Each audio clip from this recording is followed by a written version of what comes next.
Y'all, it has been the end of a very long day. I'm pretty sure my makeup looks like crap. My hair is frizzy. I don't care. I'm not about to redo it for this. I just wanted to come on here because I just watched the whole Tati video, and as I was scrolling through the comments underneath, I felt like everybody was just commenting the wrong shit. You know? One was like, oh, nobody cares about this. There's bigger fish to fry. Who asked for this? And it's first of all, if you think that, why did you click on the video?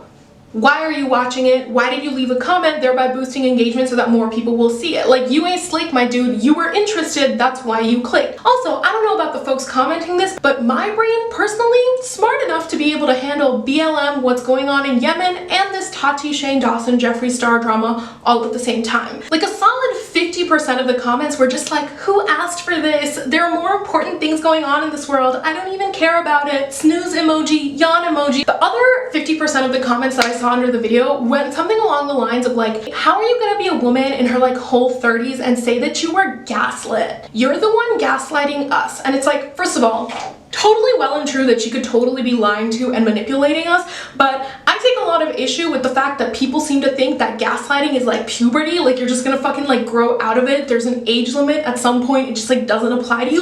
Gaslighting doesn't work like that. Gaslighting is a psychological abuse tactic that can be used at anybody of any age. It is also effective on anybody of any age. Abusers use gaslighting on their victims all the time. And what, you think nobody in their 30s or above has ever been abused? You think that when you're 29 years old, somebody can gaslight you and abuse you, but the moment you turn 30, it's this shit don't work on me? Gaslighting's not a pair of baby shoes. You don't grow out of it. And I'm willing to bet every single dollar in my meager bank account that there is a 65-year-old housewife somewhere in the world right now who's being gaslit by her toxic and abusive husband. Now, I'm not necessarily saying that I 100% believe that Shane and Jeffree gaslit Tati. It could well be that she's manipulating us, but comments that are you're too grown to be gaslit, shut the hell up. You clearly don't know what the hell you're talking about. Anyway, these were the only kinds of comments that I saw underneath Tati Westbrook's video, and it was so infuriating because it completely missed what to me is the most important and salient point of that entire 40-minute video. I don't give a fuck about the whole he said, she said, I was manipulated into making this video, all that kind of jazz.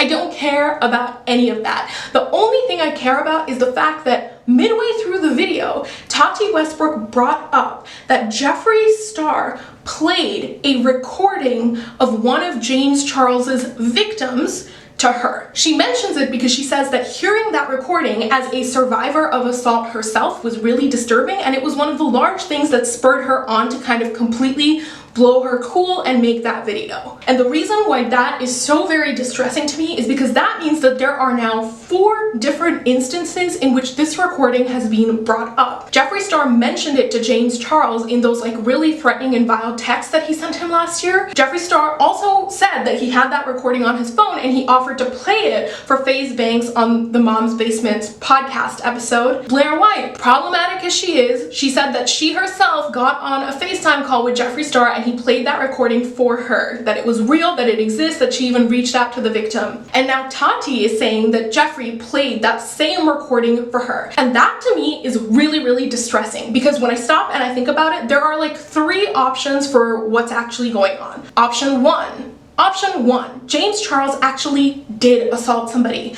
There is a real victim out there. You know, a victim is problematic language. There's a real survivor out there who entrusted Jeffree Star with what I'm sure was a very painful story of being assaulted, and Jeffree Star not only recorded that conversation, maybe with the person's consent, maybe without the person's consent, but is now going around offering to play it to anybody who will listen. So that's option 1. Option 2, James Charles never actually assaulted anybody, and somebody out there conspired with Jeffree Star to create this recording. So the recording is real in that it actually exists and it was played or was offered to be played to a whole bunch of these different people, but the story contained within that recording is not real. So there is no actual survivor of assault. Option number 3, the recording itself is not real and does not exist. Like, there is no recording, no one has heard it, and everybody's just making up and pretending that there is a recording.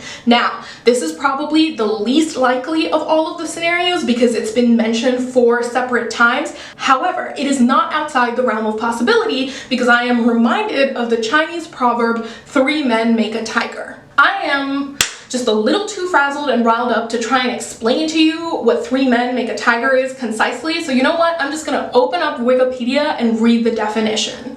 3 men make a tiger is a Chinese proverb that refers to an individual's tendency to accept absurd information as long as it is repeated by enough people. It refers to the idea that if an unfounded premise or urban legend is mentioned and repeated by many individuals, the premise will be erroneously accepted as the truth. It comes from a story where an advisor asks a king whether he would hypothetically believe in one civilian's report that a tiger was roaming the markets in the capital city. The king says no. So the advisor asks the king, what would you think if 2 men came forward with a report that a tiger was roaming in the bazaar? The king would say, I'm gonna start to think about it. The advisor then asks, what if 3 people come forward and say that there's a tiger roaming in the bazaar? The king then says that he's gonna believe in it, and the advisor reminds the king that the notion of a live tiger in a crowded bazaar is absurd, yet when repeated by numerous people, it seemed real. So that is the proverb, 3 men make a tiger. And I'm not beyond the realm of possibility of thinking that this is a 3 men make a tiger situation. The recording never existed. Jeffree Star just mentioned it that one time and he stuck to his story, and now all of these other people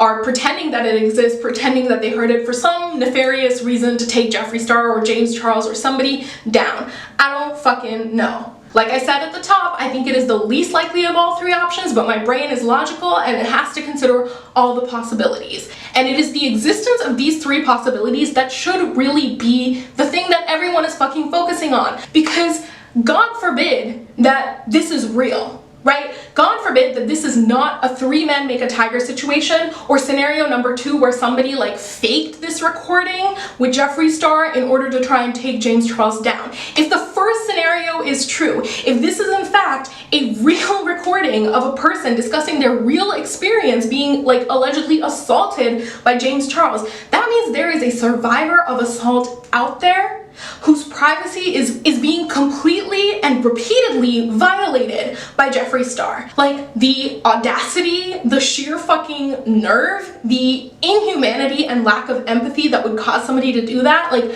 I don't even fucking know. And that is the thing that is like really upsetting me. That is the thing that had upset me the whole time, and it's like weird and kind of freaking me out that like nobody in the comments, at the very least at the time when I was watching the video and looking through the comments, is talking about that. There are at least 4 different times now that we know of that Jeffree Star has threatened to whip this recording of a potential real survivor of sexual assault out. There are complete and total strangers, Tati Westbrook and Blair White, that this alleged victim like doesn't even know, who have somehow heard this victim's most private and personal and traumatic story. Like, that is so disgusting and it cannot stand, and I'm like sitting here in disbelief, but at the same time I'm like, why did I expect a known racist like Jeffree Star to have like basic common decency? I don't know why I'm like surprised or like even like shaken or like upset, but I am.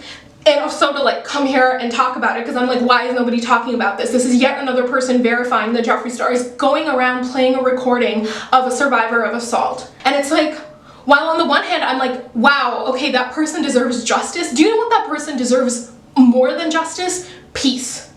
And privacy, and the right to tell their own story if and when they ever want to.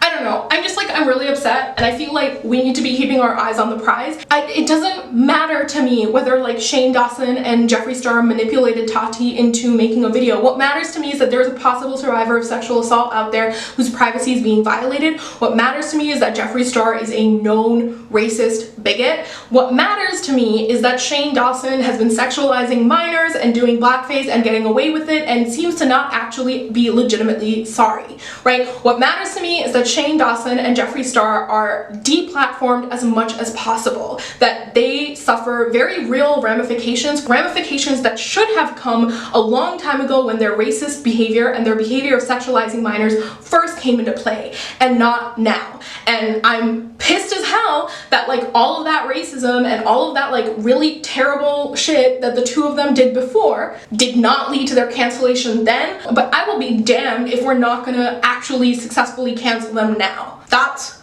all I got. I guess I'm gonna link down in the description like other people who are uploading videos about it, because I'm sure by the time I edit and upload and publish this, other people will have given their hot takes and much better explained the situation and whatnot, because I just like, I'm angry, I'm upset, and I don't really care about anything else that she brought up in those 40 minutes. Like, what matters to me is the victim here. What matters to me is the potential survivor of sexual assault here. Part of me hopes to God that option 2, where somebody just like faked it, or option 3, where the recording just doesn't exist, 3 men make a tiger, 4 people made up a recording. I'm on some level just like praying and hoping that that's the reality of the situation, that there isn't like a real survivor of sexual assault going through all this right now, because that's unthinkable and so incredibly unfair.